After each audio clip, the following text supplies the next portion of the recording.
In 2022, we celebrate 130 years of HBCU football. On December 27th, 1892, Livingstone and Biddle College, now known as Johnson C. Smith University, played in Salisbury, North Carolina, with Biddle winning 5-0. Over time, HBCU football has evolved. HBCU football's popularity continues to rise. Millions attend games each year and millions more watch on television. The HBCU bands provide some of the top entertainment in the country. Over that time, some of the best players to ever play in the National Football League played at HBCUs. Every Monday through Friday on the HBCU Football Daily Podcast, national radio and television host Donal Ware takes a look at what's happening in HBCU football and talks with coaches, players, administrators, and media about the 2022 season.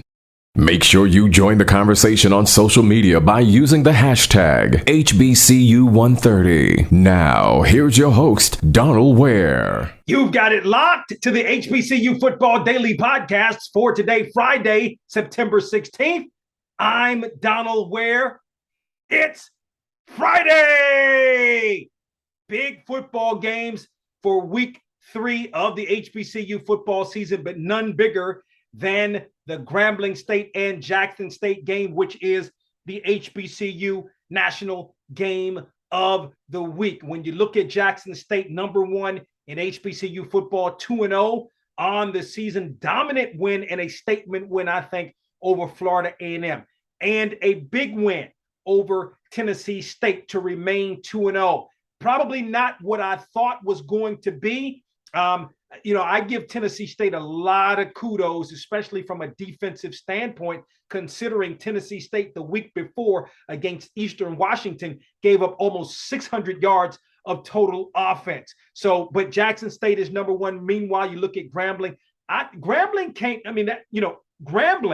that was a big win against Northwestern State on last week. I mean, that is a huge win, especially coming off the beatdown 58-3 against Arkansas State from the week before. So I really give Grambling, a lot of credit. And boy, I mean, it was one thing to win the football game against Northwestern State, but it's another thing to really put it on Northwestern State.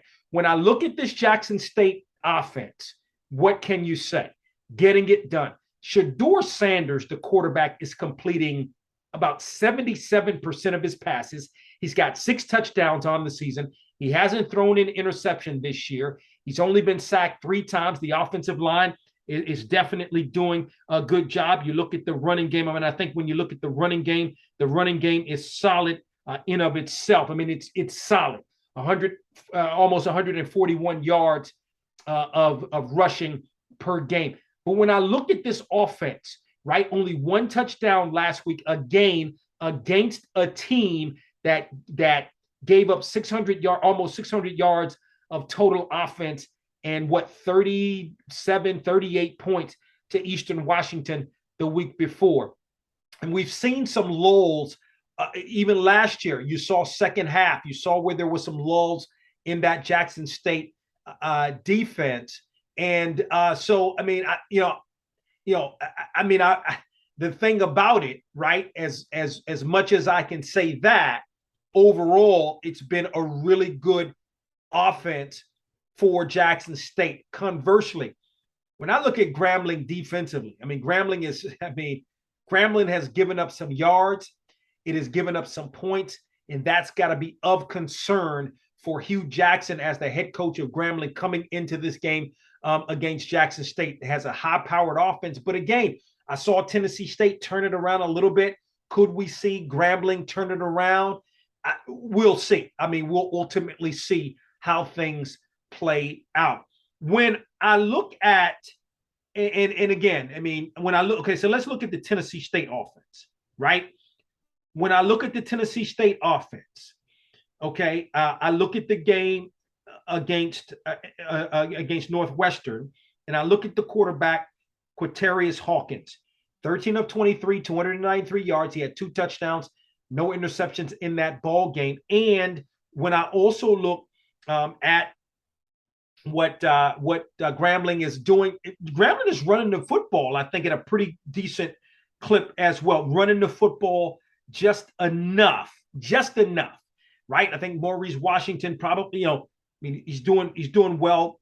They're not running the football overall. They haven't rushed it that much. Although when I look at the game against Northwestern State, it was a balanced offense: 25 runs and 25 passes for Grambling in that football game. But I think, listen, Grambling scored 27 points in the second quarter alone against Northwestern State. I mean, that's more than a lot of teams score in a football game, but scored 27 points in the second quarter alone. It's an explosive offense. Hugh Jackson's got the coaching experience, obviously at the National Football League level as a head coach, as an offensive coordinator, but also has got has some college experience as well. So we've seen it on all levels. And I think it just manifested itself.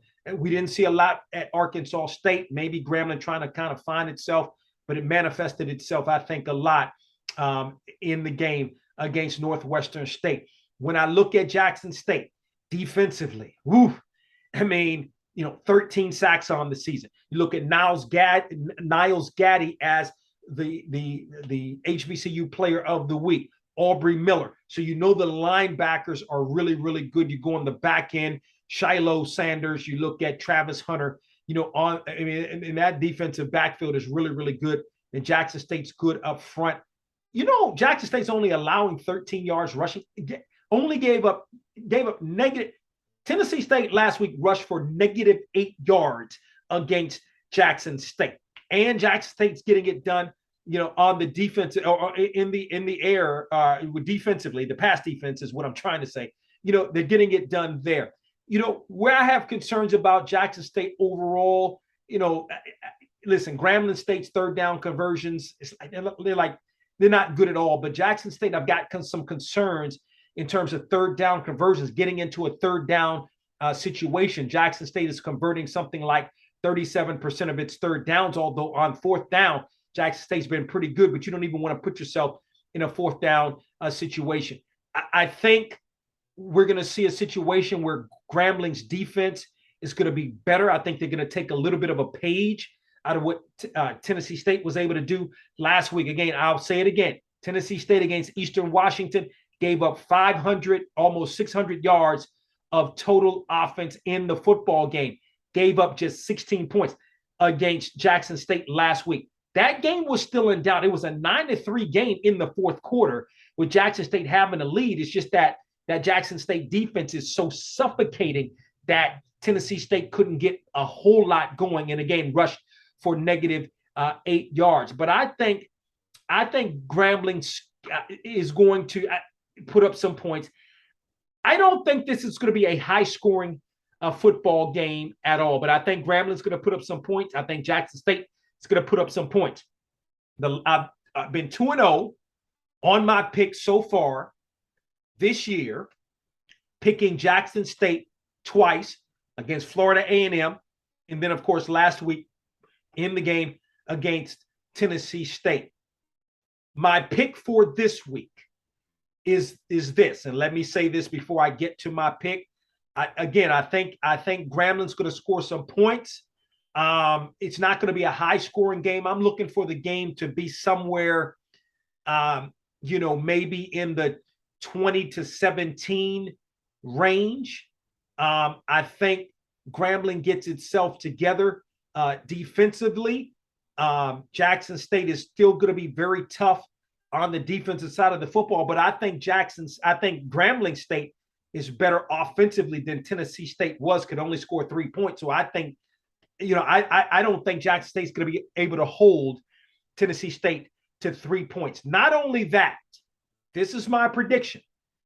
I think Grambling State's going to go into a hostile environment. It's going to be a packed house in Jackson, Mississippi, a hostile environment. Jackson State is going to be deep. Grambling, I think, will bring some fans out to the football game. I'm not really sure the distance between, Grambling and Jackson State. I don't think it's terribly far, but I think Grambling State is going to go in a hostile environment and upset Jackson State. And I'm predicting that the score is going to be somewhere around 20-17, Grambling State on the winning end. Your thoughts, you can hit me up via Twitter at Boxtorow, BOXTOROW. If you tweet at us, use the hashtag HBCU130. Don't forget to tell a couple of friends about the HBCU Football Daily Podcast, where this weekend, if you haven't had a chance to listen to the podcast, want to catch up on a couple of podcasts. By the way, missed you guys on yesterday. Glad to be back on today. You can log on to our website at boxtorow.com, where you can listen or download the podcasts. Also at iHeartMedia.com or wherever you get your podcasts. And you can watch the podcasts on the Box to Row YouTube page. I hope you enjoy the game that you're going to be at this weekend. We're located in Raleigh. I'm going to be in Durham as A&T takes on Duke in Durham. So looking forward to that football game. Want you guys to have an outstanding weekend, and I'll talk with you on Monday. We hope you enjoyed this episode of the HBCU Football Daily Podcast. You can also listen to the podcast at boxtorow.com, iHeartMedia, or wherever you get your podcasts. Don't forget to get your HBCU football fix on Box to Row with Donal Ware each weekend on the radio station near you, and on SiriusXM on HBCU, Channel 142, and on ESPNU Radio on SiriusXM, Channel 84. Follow us on Twitter and Instagram at Box to Row for the latest in HBCU football, and don't forget to tell a friend.